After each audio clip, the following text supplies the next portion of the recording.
Hello, I just want to do a flip through of this very old sketchbook that I have, and there's only one page left in it, so I think I'm just going to go ahead and put it away.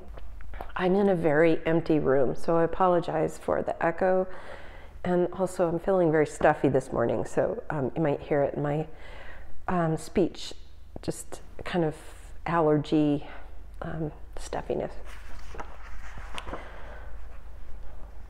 These were from a trip. And I'm recording this in 2024, so this was 9 years ago. Granby Lake is up in the mountains. And this is from a cool printer called Instax, I-N-S-T-A-X. You can get it as a camera that outputs, or you can just get the printer.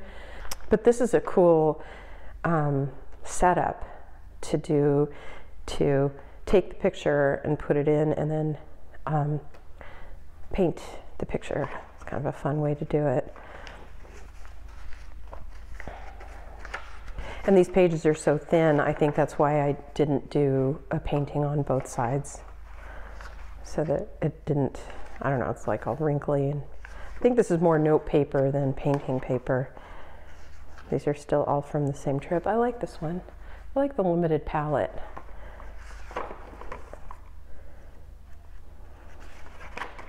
This was from Seattle, of course, and I think I actually think I might have worked from a photo that I took.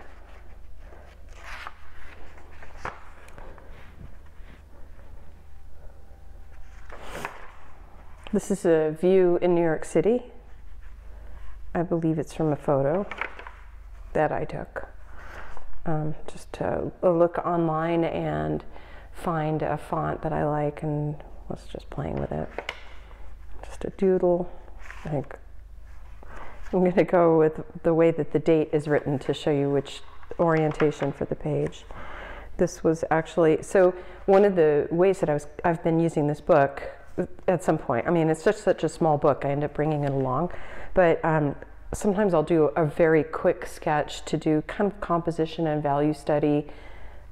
So that's what a lot of these are. And I don't know if you see my other work on Instagram. I went on to do a painting of this. Same here. This is at the Denver Botanic Gardens. There's a Cholula fountain right here, but I was really more interested in the trees coming from behind the house, the building. These are clouds.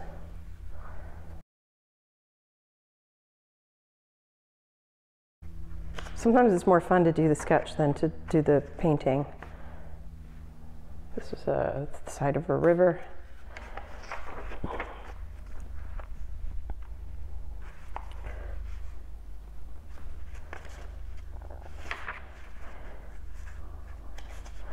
Long's Gardens is an iris garden. So it was raining and we were trying to figure out what to do. I did end up painting, and it was a mess.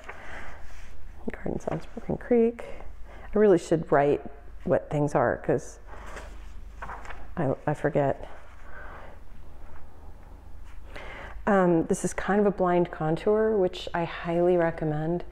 Blind contour is where you're looking at the object, not your page, and it's not exactly blind contour in this case, because I'm sure I looked at the paper to put the pen back down, but it helps you get your shapes and helps you draw or paint what you are actually seeing rather than what you think you're seeing. So it's really good. It's a great exercise. No idea. I don't know. This is one of those ones where you, you on a sunny day, you take your paper out and you draw the outline of a shadow of a flower or a plant, and then I came back in and just painted it. This really is just a workbook. I don't know, can you see this neon? I got some new neon pencils. It was fun to play with.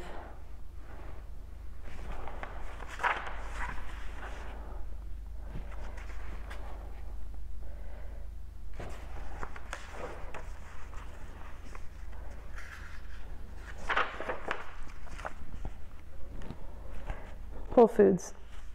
And then I spilled coffee on my sketchbook later. I went home and spilled wine on my brand new AirPods. Yay. This was a, I think I did a short YouTube video about the different ways to use your different sketchbooks. So you would use your sort of thin paper and sketchbooks and newsprint, napkin drawings. This is where you capture the fleeting thoughts. You need to get them down right away. You use thumbnails, gesture, which is drawing sort of not necessarily quickly, but minimal line. You're trying to capture something in shorthand. And it's disposable in a way because you're using it as notes for your next thing. Your next thing would be sketchbooks and individual sheets of paper. It's like leveling up. Like these are, if you were eating, this would be paper plates, and these would be your regular plates. Then these would be your fine china. So this is, these are the bigs. So this would be the smaller bigs. These are, because you're working in sketchbook size or on single pieces of paper, these are portable and they're scannable. This is still considered practice because it's not like you haven't invested a lot of money and time in it necessarily, and you can work through different ideas by doing multiple iterations. I don't know if that's redundant. I think iteration already means multiple. This is what you're working towards. So you would do 100 of these, you know, and 10 of these, and maybe 1 or 2 of these. And so this is my opinion, and I just thought I'd do sort of a title page. That's just playing with colors and textures, and then, so that's what that is. I don't know what white magnolia means. Maybe it was a restaurant. I think I like this tree. The stop and start, when you're working with pencil, stopping and starting and creating sort of it's like a punctuation in a sentence. It adds a lot of character to the line, and then also sort of digging deep on the line, like when you, in this nook here, going deep and then going light here.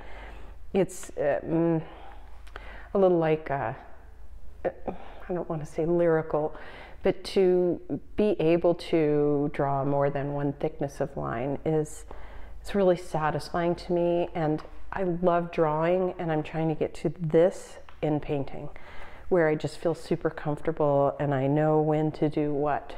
So so this was 2023. Right now it's fall of 2024. I've been working on this since kind of the beginning of the pandemic, trying to become as I feel comfortable drawing here, I want to be that with painting. So that's my kind of my overall goal. This was a sketch ahead of time. Oh, I just did this last month. It's kind of nice. And then there's the coffee that I spilled, and that's the last page, and I have no idea what that is. And that's my sketchbook. Thanks for looking.